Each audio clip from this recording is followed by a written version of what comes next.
Hello बच्चों, आइए प्रश्न को देखते हैं। श्वसन प्रक्रिया के पूरा होने के लिए निम्नलिखित चरणों को सही क्रम में लिखिए।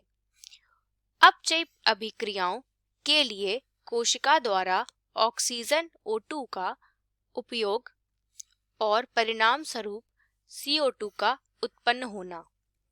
आइए इस प्रश्न की मुख्य अवधारणा देखते हैं।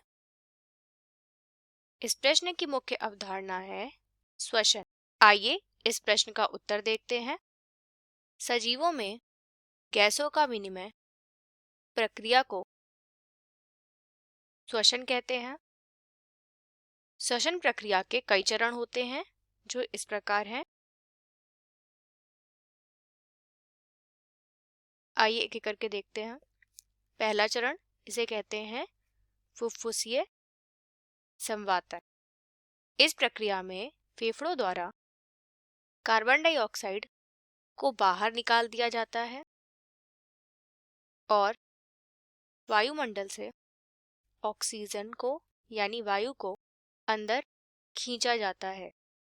दूसरा चरण, फुफ्फुसीय कोशिकाओं का झिल्ली कार्बन डाइऑक्साइड और ऑक्सीजन का विसरण, यानी कोशिका झिल्ली के आर पार कार्बन डाइऑक्साइड और ऑक्सीजन का आदान प्रदान होता है। तीसरा चरण, रुधिर द्वारा गैसों का परिवहन।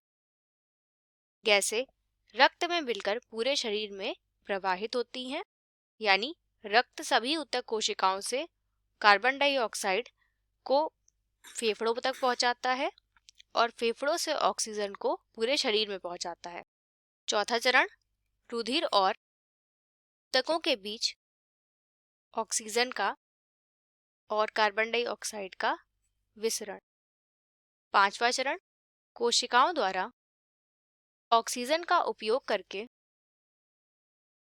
अपचयी क्रिया यानी खाद्य पदार्थों यानी जो संचित खाद्य पदार्थ हैं, खाद्य पदार्थों का ऑक्सीकरण करना तथा इससे कार्बन डाइऑक्साइड और ऊर्जा उत्पन्न होते हैं।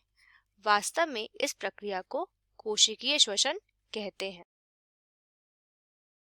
अतः अपचयी अभिक्रियाओं के लिए कोशिका द्वारा ऑक्सीजन का उपयोग और परिणाम स्वरूप कार्बन डाइऑक्साइड का उत्पन्न होना कोशिकीय श्वसन है। यह श्वसन प्रक्रिया का आखिरी चरण होता है।